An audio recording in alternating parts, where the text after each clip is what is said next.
Nos encontramos hoy en una nueva edición de Dos Tercios, a puertas de lo que se ha llamado la elección más trascendente en los últimos 50 años y a puertas entonces de una definición que puede, que de todas maneras puede marcar el destino del próximo medio siglo de manera significativa. Cualquiera sea la alternativa que tomen los chilenos, no hay que olvidar que el régimen presidencial está particularmente ligado al régimen constitucional y por lo tanto van a cambiar a uno de los grandes actores de nuestra institucionalidad, a pocos meses de cambiar a otro de los grandes actores. Y por lo tanto, esta elección y esta coyuntura política podríamos denominarla con una conjunción de los planetas perfecta para producir o un gran cambio de era o un gran cataclismo. Y ese es el estado de ánimo con que todos estamos esperando esta elección presidencial y luego la nueva constitución de Chile. Ojalá, como hemos dicho acá, prime la cordura, la sensatez, prime el interés superior de la sociedad chilena, de los distintos grupos, de las distintas comunidades que forman parte de nuestro conglomerado nacional y ojalá que sobre todo podamos seguir disfrutando de un país con relativa amistad cívica y paz social.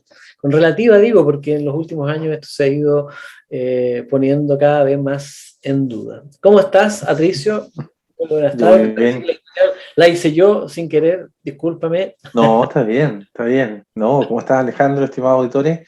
Bueno, tal como tú lo has mencionado, una semana que va a terminar con una mega elección de presidentes, de senadores, de diputados, de consejeros regionales, pero que se inició esta semana con el rechazo en el Senado de lo que fue la segunda acusación constitucional que ha tenido el presidente Sebastián Piñera en su gobierno.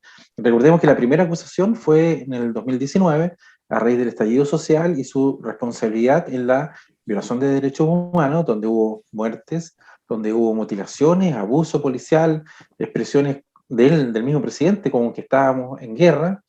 Y la segunda acusación se realiza en el contexto del caso Pandora Paper, una investigación periodística que reveló transacciones comerciales en paraísos fiscales.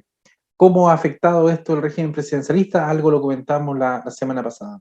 La sensación de la gente, eso sí, Alejandro, es que es diversa en realidad. Uno lo consideran inocente y otros piensan que una vez más la clase política se une para tapar con tierra un tema incómodo, especialmente cuando en muchos domicilios políticos hay ropa tendida, hay tejado de vidrio y una moral muy relativista que la vamos a tratar a través de un caso que vamos a comentar enseguida. Y el otro tema político de la semana fue el término de las campañas electorales de presidentes, senadores, diputados y consejeros regionales. Sobre esto solamente invitar a la ciudadanía que de forma muy activa puedan el día domingo votar, expresen ustedes en las urnas su proyecto político, en fin, lo que sea mejor para Chile. Y en la Convención Constitucional, Alejandro, en esta semana también se destacaron varias noticias. Primero, un impasse, que lo vamos a comentar acá, entre la presidenta de la Convención Constitucional, Elisa Loncón, con el presidente de la Confederación de la Producción y del Comercio, la CPC, Juan Sutil. También se postergó hasta el día 22 de diciembre una herramienta que va a tener esta convención, que es un mecanismo de propuesta ciudadana, también lo vamos a comentar. Y para los que son fanáticos, somos fanáticos de 31 minutos, les contamos que Lorena Pendián va a ser la nueva jefa de comunicaciones de la Convención Constituyente. Ella fue, por ejemplo, guionista de los parlamentos de Tulio Triviño en sus entrevistas. Y también hay un interesante reportaje, Alejandro. Es broma, ¿no? Es No, no, broma. sí, sí lo vamos a comentar más adelante. Y hay un reportaje de la BBC para América Latina donde dicen, ojo, no solamente estas elecciones presidenciales que se avecinan en nuestro país, sino que también en paralelo lo que está ocurriendo en la Convención Constituyente. De ahí hay muchos ejemplos y hay muchas miradas de América Latina a lo que está ocurriendo en Chile. Y finalmente después vamos a comentar una serie de páginas web que nuestros auditores pueden consultar para incluso proponer algunas ideas respecto a esta convención. Alejandro, respecto a lo que fue la semana política, más que de la convención constituyente, en capítulos anteriores nos preguntábamos qué venía después de Rojas Vade, y efectivamente ocurrió hace pocas horas nomás el escándalo de Karina Oliva, que se transformó, digamos, ella pertenece al Partido Común, eh, como un ejemplo más de lo que hemos comentado más de alguna vez, una política líquida, pero en realidad una política gaseosa, porque las características que tiene este escándalo político a puerta de una elección fundamental de presidente es relativa. ¿Cuál es la lectura que tú das a este nuevo escándalo político ligado a nuevas figuras de la política chilena, entre comillas? Para aquellos que nos escuchan de hace rato, que nosotros siempre esperamos que sean hartos, porque podrían confirmar lo que decimos. Y para aquellos que nos escuchan desde hace menos tiempo, este programa es parte de un relato mayor. En realidad, toda la semana le vamos agregando como nuevos elementos a una reflexión que es mucho más amplia, que parte con las ideas que dominan el alma de los ciudadanos que viven y caminan por las calles de Chile. La lucha entre esas ideas, entre esas visiones que se viene gestando desde hace mucho tiempo. Además, elementos propios de nuestra idiosincrasia nacional que se combinan con engüentos ideológicos de orígenes diversos, ¿cierto? Y que van generando una pasta que todo lo envuelve y que de algún modo todo lo aromatiza con sus diferentes tonalidades y de algún modo hemos ido reconstruyendo ese modelo de la sociedad chilena actual con sus contradicciones, planteando cuáles son las condicionantes generacionales de este tiempo convulso, revuelto, gaseoso, a rato a punto de explotar, ¿cierto? Porque esa es la definición de líquido a gaseoso, es porque estamos en un estado de situación en que cualquier momento, cualquier chispa puede, en apariencia, ojalá no sea así, hacer explotar la situación. Y en esta sociedad hemos definido ya varios modos de ser o situaciones permanentes que pueden verse como las estrellas en el firmamento. O sea, todos los días las estrellas están allí, van variando un poquito, qué sé yo, y son una constante.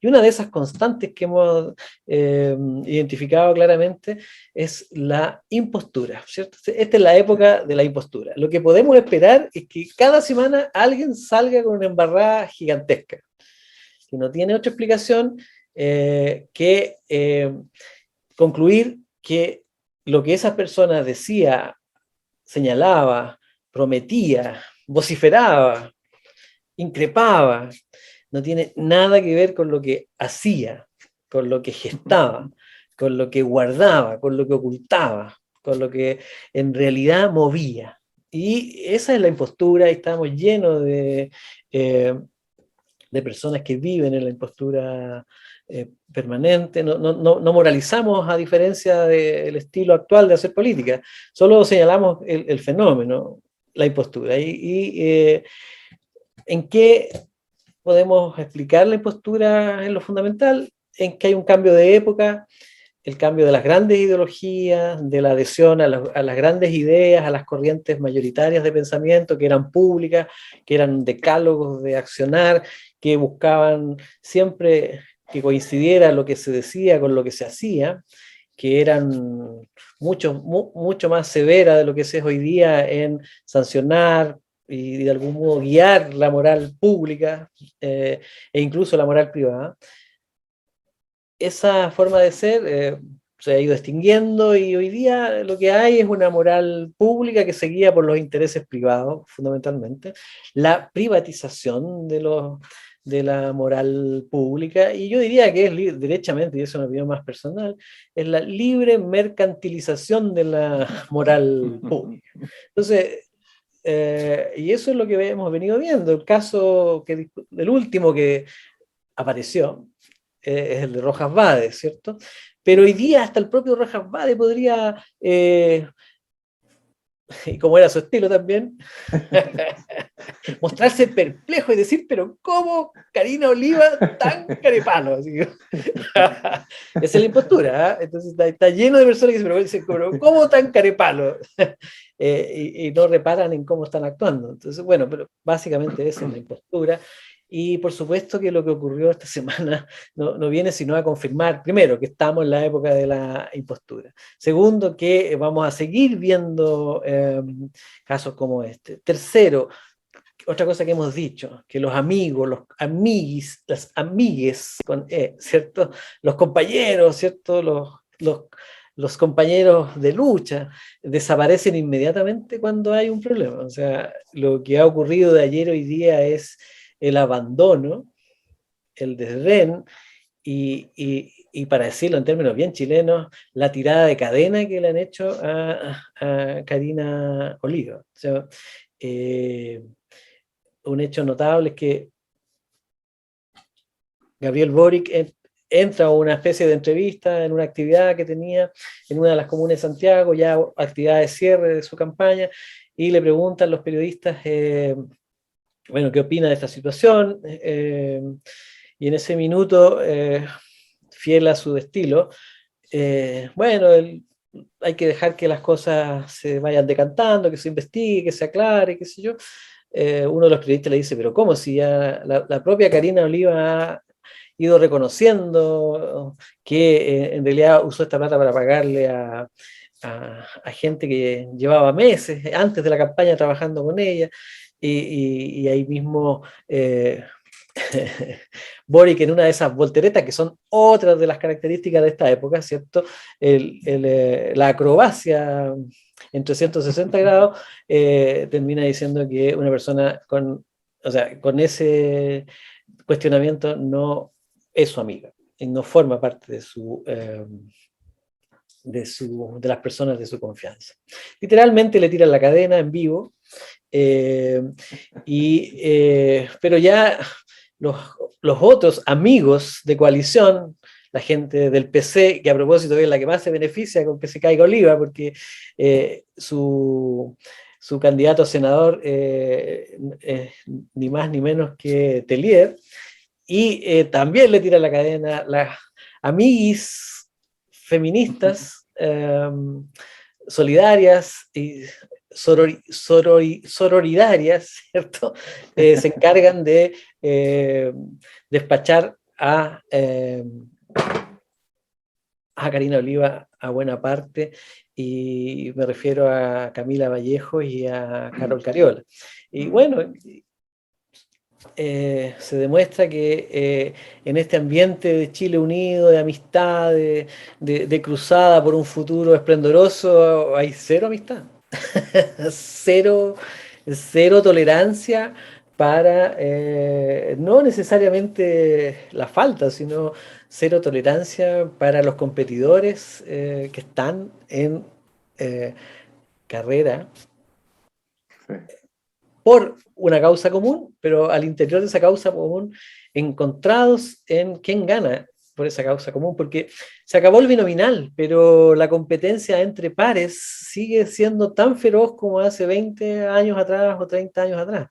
Se fue el binominal, pero la binominalidad en las campañas sigue vigente, y eso ha marcado mucho la jornada entre la jornada de hoy, donde Karina Oliva rompe el récord y bate el récord que teníamos con Rojas Vade, ¿cierto? Y se transforma en la supervillana de esta categoría de los o las imposturas o impostoras. ¿Qué te Vamos, parece? no, interesante tu análisis. Vamos a otro escenario también de ese encuentro, pero ya en la Convención Constitucional, que que a mí me resultó súper interesante fundamentalmente porque desde el punto de vista económico, Alejandro, recordemos que la crisis social del año 2019 dio origen a lo que estamos viendo por estos días, que es esta convención constitucional, parte de la base del crecimiento económico que había experimentado Chile, pero que se había hecho a espaldas de una cohesión social. La noticia de esta semana fue que la presidenta de la Convención Constitucional, Elisa Loncón, se defendió de las críticas recibidas luego de que rechazara una solicitud de audiencia del tribunal de la CPC, Juan Sutil. Loncón dijo que la intensidad de su trabajo no le permitía recibir a todos, pero que eran las comisiones temáticas, los espacios institucionales para plantear ideas para esta nueva constitución. Y Sutil finalmente respondió que dicha decisión podría significar que esta nueva constitución podría tener vicios de legitimidad, al igual que la de 1980, dijo, si no encuentran todos los sectores representados en esta instancia. Ahora, en esta no reunión dejó muchas interrogantes, fundamentalmente porque la CPC es muy importante como actor económico y político de nuestro país, y aparentemente como que se evitó un diálogo con la cúpula de la mesa de la Convención Constitucional. Pero hay varias interrogantes, yo te las voy a dividir en dos, Alejandro, porque son dos grandes temas. La primera es, ¿qué desafíos tiene el mundo empresarial para contribuir a esta cohesión social? Las reformas que requiere Chile dependen también de una carga tributaria progresiva de las empresas y también de las personas, así lo ha manifestado en más de alguna oportunidad Juan Sutil. ¿Y cómo se contribuye a la protección social, a una mejor calidad de empleo desde el diálogo entre esta tremenda institución que es la CPC con lo que está ocurriendo en la Convención Constitucional? ¿Cuál es tu mirada, tu visión de esa? Esta es la primera pregunta que te hago de dos que tengo para esta temática. La relación en una democracia, ¿cierto? En una democracia occidental, eh, donde coexisten diferentes partidos políticos, diferentes grupos de interés de la sociedad, diferentes sectores sociales, y tiene como una característica principal que los actores principales, lo que se llaman factotum, es decir, aquellos que inciden más que el resto. Les guste a la gente o no, hay personas que tienen más poder de incidencia que otras, ¿cierto? Aunque el voto es igualitario, las democracias, hay agrupaciones que tienen mucho poder. Y una de esas agrupaciones son los empresarios, y tienen mucho poder para mejorar las cosas o para empeorarlas. En un diálogo social, en una sociedad que se quiere refundar, eh, los, eh, los sectores empresariales son muy importantes si se quieren lograr cosas como las que se han insistido por tantas décadas. Por ejemplo, una mejor relación entre la empresa y los trabajadores, un mejor sistema de protección para los trabajadores, una coexistencia benéfica entre sindicatos y gerencias, una mejor coordinación de los efectos medioambientales de la producción, y tantas cosas que se podrían resolver desde un acuerdo nacional, como por ejemplo son los modelos escandinavos. Los modelos escandinavos lograron de algún modo construir esos estados de bienestar a partir de acuerdos con sus diferentes grupos socioeconómicos. Y no es que en Suecia, en Escandinavia en general, en los países nórdicos, no existan ricos y súper ricos. Lo que pasa es que existe un acuerdo que de algún modo los liga en un interés común. Me parece que es un desatino, es un gustito que se da, y tal vez de algún modo incluso es un miedo a que las bases que son más radicales terminen fundando un acuerdo de este tipo, pero al mismo tiempo una muestra de cierta incapacidad de tomar los riesgos que requieren cargos como la presidencia de una institución nueva que quiere constituir o reconstituir Chile. En ese sentido, es una oportunidad perdida. Si alguien se pone llorón podría ser un acto de discriminación, pero yo creo que en ese sentido de la autoflagelación los empresarios no van a entrar, pero cualquiera que otro en ese lugar se podría haber sentido absolutamente discriminado y podría ir a la Corte Interamericana a reclamar. Pero no es el caso y creo que es una oportunidad perdida. Eh, Sí, pero sí, como contrapartida, a propósito, revisando las agendas de los constituyentes, sí, eso es cierto. hemos visto que otro anda muy activo haciendo lobby con las autoridades y no le da ningún pudor ni temor. Me refiero, por Como ejemplo, a lo nuestra que zona, hace, por ejemplo. lo ha hecho, claro, ha hecho en nuestra zona nuestro representante constituyente, Mm. que ha gastado toda esta semana distrital visitando alcaldes y organizando con esos alcaldes cabildos, ¿cierto? Participativos, en una estrategia que tal vez busca generar participación apoyado por los municipios. Lo que ya es extraño, porque los municipios tienen problemas para generar participación. Normalmente los municipios son instancias muy importantes, pero siempre están capturadas por grupos de interés, ¿cierto? Claro. ¿Cuál es el grupo de interés que captura un municipio? Bueno, el partido, el conglomerado que presenta o representa ese alcalde. Por lo tanto, ya desde ahí la representación viene fragmentada. Yo creo que lo que está ocurriendo en nuestro territorio, especialmente, es un lobby intenso a propósito de este gran proyecto de región Aconcagua, ¿cierto? Que, como hemos dicho reiteradamente, no es otra cosa que un proyecto político hecho para políticos. Y por lo tanto, ahí se están negociando apoyo probablemente, y lo que puede estar bien, porque en ese sentido nunca se ha ocultado esta intención, pero eh, son dos planos diferentes. Por un lado, eh, se, se desecha, se manda por la ventanilla de la participación, ¿cierto?, a un actor importante. Y por el lado de la visita en territorio, revisando las agendas de los constituyentes, no solo la de Gómez acá, la de Claudio Gómez, en todo el país se suceden estas visitas a los alcaldes. Es interesante. ¿Qué onda? ¿Falta creatividad? ¿Falta capacidad? ¿O hay temor de juntarse con otras De las organizaciones? bases, digamos, sí, de la sociedad. Y entonces lo que uno ve, Falta. bueno, hartas juntas con agrupaciones feministas, con agrupaciones ecológicas, pero variedad o diversidad poca en estos encuentros. Esa es una cuestión que salta a la vista por ahora. Sí.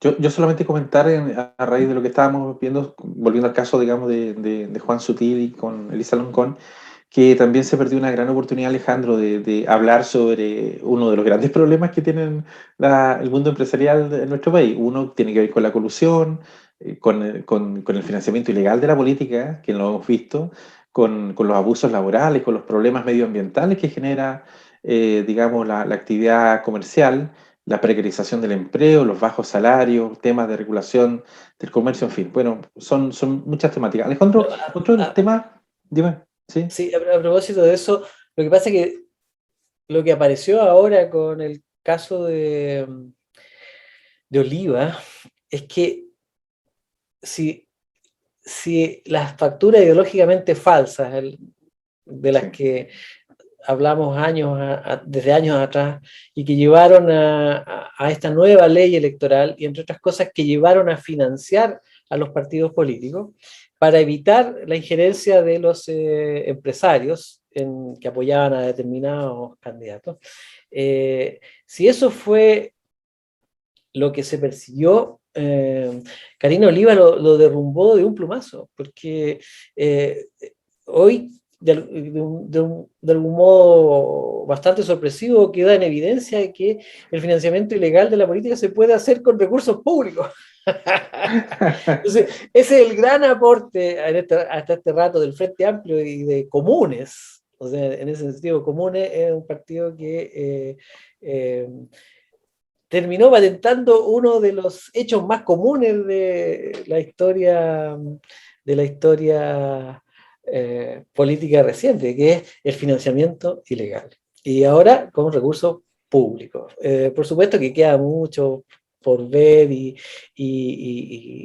hay denuncias, en fin, pero el hecho es raro, es decir, hay que revisarlo, hay que conversar de ello. Yo diría, y aquí abre un desafío enorme para la Asamblea, perdón, para la Convención, y es que la Convención estará dispuesta a terminar con esta ley de financiamiento público de los partidos políticos.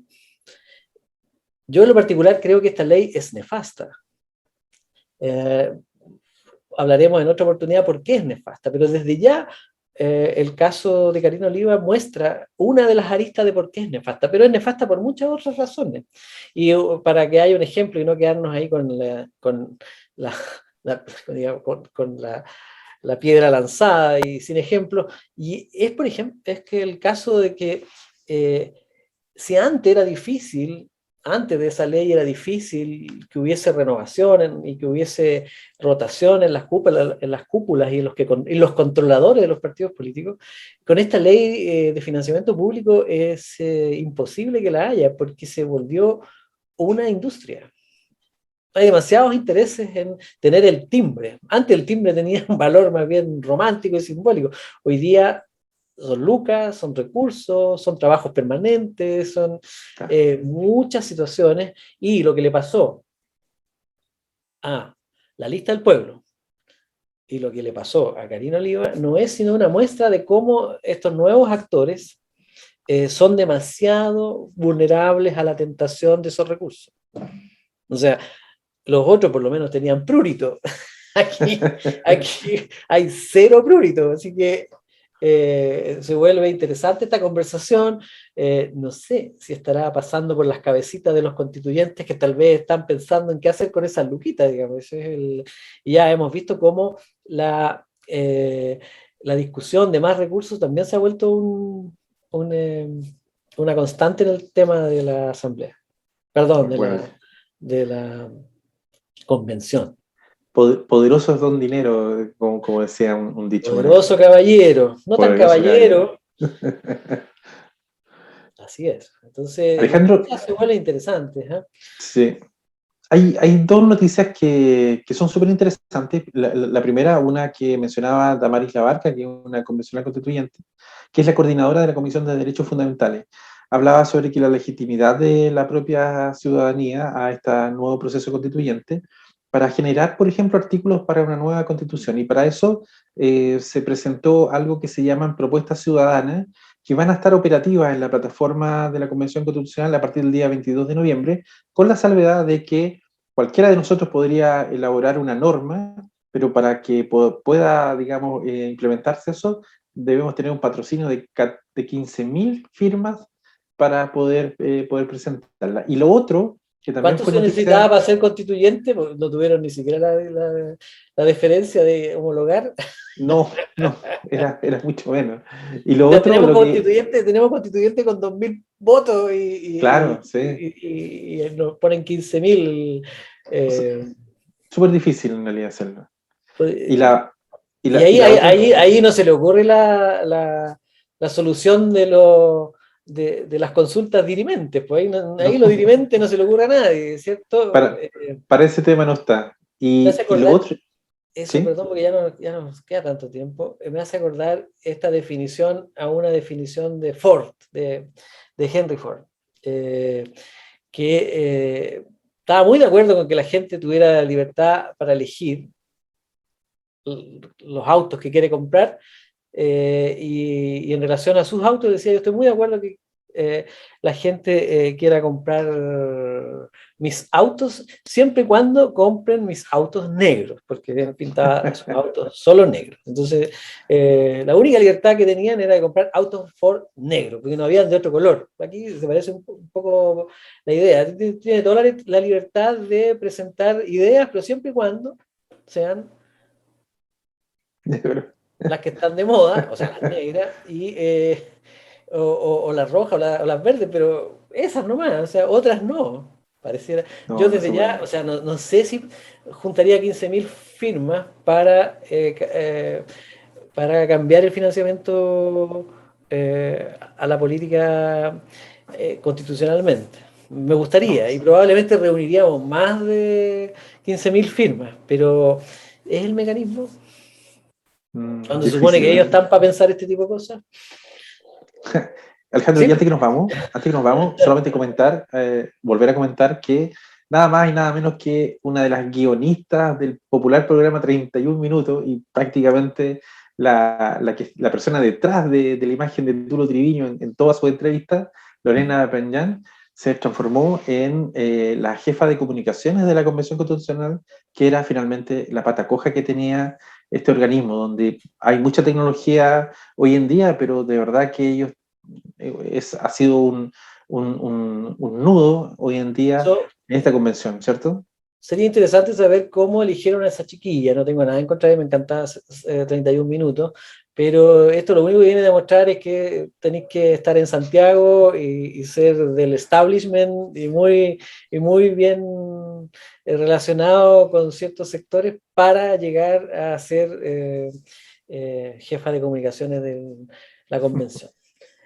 Se nos acabó el tiempo, como siempre. Es, Rápido se pasa. Esperemos que todo salga bien y que Chile haga la mejor elección para Chile este próximo domingo. Que estén muy bien y un a abrazo, que cuidarse. estés muy bien. Chao, Eso. chao. Chao, Chao. Alejandro, nos vemos.